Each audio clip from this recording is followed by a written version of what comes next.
नमस्कार। ग्रहों की गोचरीय स्थिति पर रेगुलर वीडियो पाने के लिए साप्ताहिक राशिफल, मासिक राशिफल, त्रैमासिक राशिफल और ग्रहों के बाकी गोचर पर भी रेगुलर अपडेट्स पाने के लिए, जिसके हिसाब से आप अपने जीवन में थोड़ी गाइडेंस प्राप्त कर सकें, इसके लिए मेरे चैनल को अवश्य सब्सक्राइब करें। जिन लोगों ने सब्सक्राइब कर रखा है वो ऑल ये जो नोटिफिकेशन सेटिंग होती है इसको क्लिक करें, क्योंकि कभी कभी कुछ लोग बोलते हैं उनको नोटिफिकेशन नहीं मिलती। आशा करता हूँ चैनल को सब्सक्राइब करेंगे और रेगुलर वीडियोस अवश्य आप देखेंगे। नमस्कार। ओम गणेशाय नमः। ओम नमः शिवाय। मैं निखिल ज्योतिष आचार्य आप सभी का मेरे चैनल पर पुनः स्वागत करता हूँ। आशा करता हूँ कि आप सभी स्वस्थ होंगे। महादेव की कृपा आप सभी पर सदैव बनी रहे। ये वीडियो मिथुन यानी कि जेमिनाई के लिए बहुत विशेष है, क्योंकि वीडियो है शुक्र देवता के राशि परिवर्तन के बारे में। शुक्र महाराज राशि बदल रहे हैं। कब बदल रहे हैं? 19 अप्रैल 2026 को, और वो आपके 12वें भाव में आकर बैठ जाएंगे यानी कि वृषभ में, और 14 मई 2026 तक शुक्र यहीं पर प्रवास करेंगे।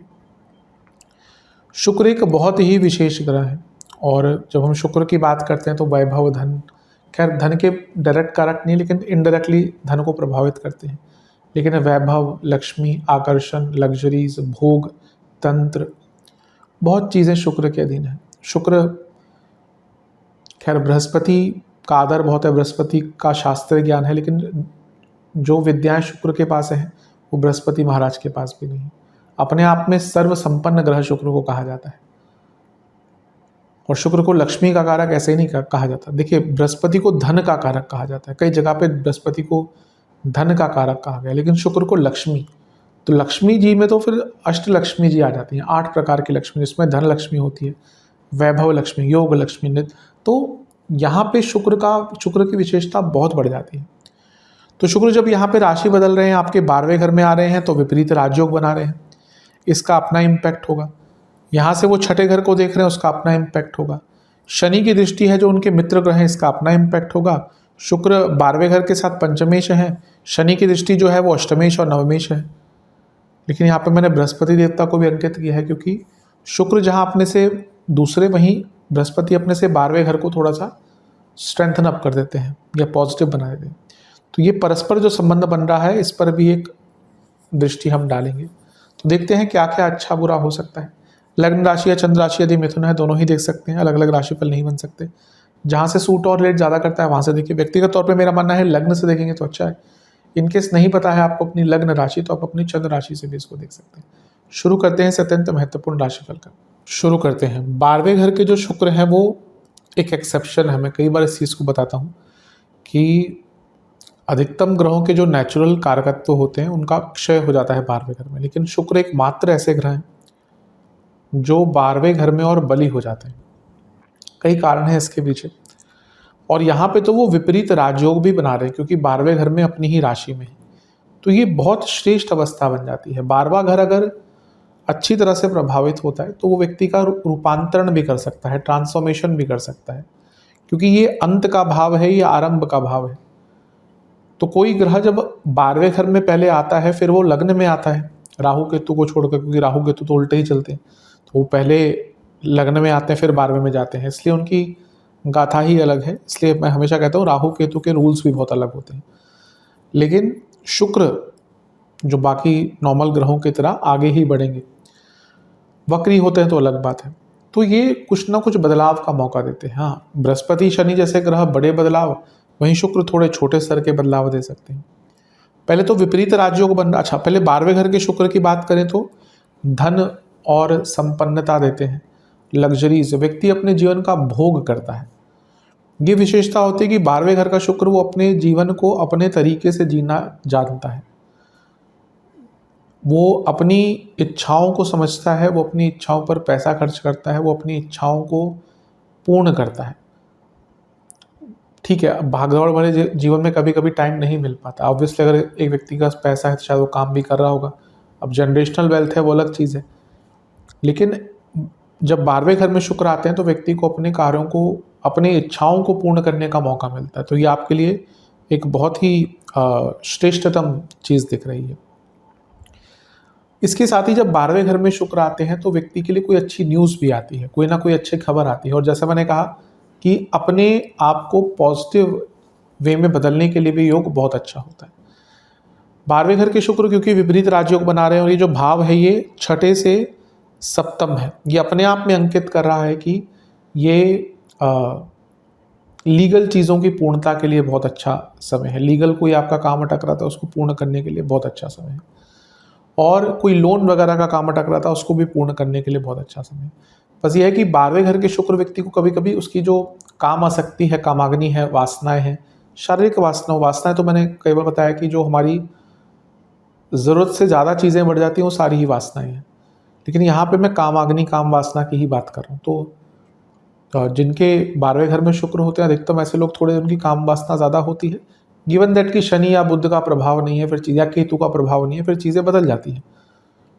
तो यहाँ पे जब शुक्र आपके 12वें घर में गोचर करें तो थोड़ी अपनी कामाग्नि, काम उस पर या जो भी काम वासना है उस पर थोड़ा सा नियंत्रण रखेगा, क्योंकि कभी कभी ऐसी अवस्था आती है कि व्यक्ति, अब क्योंकि आपके राहु भी लग्न को देख रहे हैं, तो आउट ऑफ कंट्रोल चीज़ें चली जाती हैं, वो किसी भी आप क्षेत्र में हो।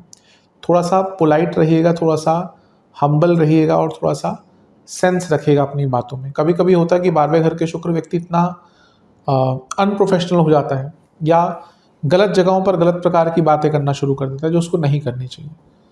अगर आपको दिखता है कि आपकी बातों से कोई अनकंफर्टेबल हो रहा है तो थोड़ा सा अपने ऊपर संयम रखें। खर्चे बहुत बढ़ेंगे, लेकिन जैसे मैंने कहा अधिकतम खर्चे वो आप अपनी इच्छाओं को पूर्ण करने में देंगे। 12वें घर में शुक्र विपरीत राजयोग बना रहे हैं, विदेश के काम पूर्ण होंगे। कोई दवाई आदि आप पर काम नहीं कर रही थी, आप दवाई बदलना चाहते थे, इलाज बदलना चाहते थे, डॉक्टर बदलना चाहते थे, अस्पताल बदलना चाहते थे, उसका योग भी बहुत अच्छा बन जाता है। कभी कभी होता है नहीं आपके लिए कोई ट्रीटमेंट काम कर रहा, तो आप ट्रीटमेंट बदल कर देख सकते हैं।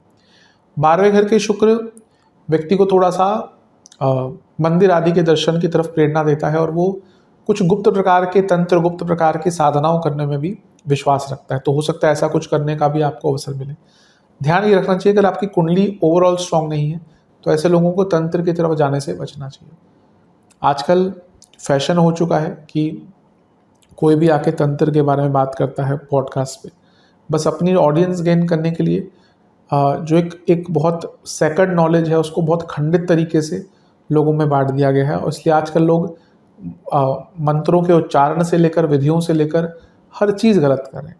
आप किसी तंत्र देवी देवता का मंत्र अगर साधना की तरफ जा रहे हैं, आप वैसे कर ही नहीं सकते, उससे पहले कितने प्रोसीजर्स होते हैं। मैं बताता रहता हूँ ये चीज़ इसी उद्देश्य से कि लोग इससे थोड़ा सा बचें। लोग अपने आप आजकल कुछ भी कर रहे हैं, उसका बुरा प्रभाव भी पड़ता है। तो यहाँ पे अगर आपका कोई गुरु आदि है तो उनसे साधना सीख कर करें, वरना इस चक्कर में ना पड़े। 12वें घर के शुक्र व्यक्ति को आलसी बनाते हैं। वो व्यक्ति बहुत कुछ कर सकता है लेकिन उसका आलस्य हमेशा आड़े आता है, तो हो सकता है ये चीज़ आपको तंग करे। पंचमेश है 12वें घर में है, जो माता पिता हैं, जो लोग मेडिकल हेल्प से संतान प्राप्ति चाहते थे उनके लिए अच्छा है।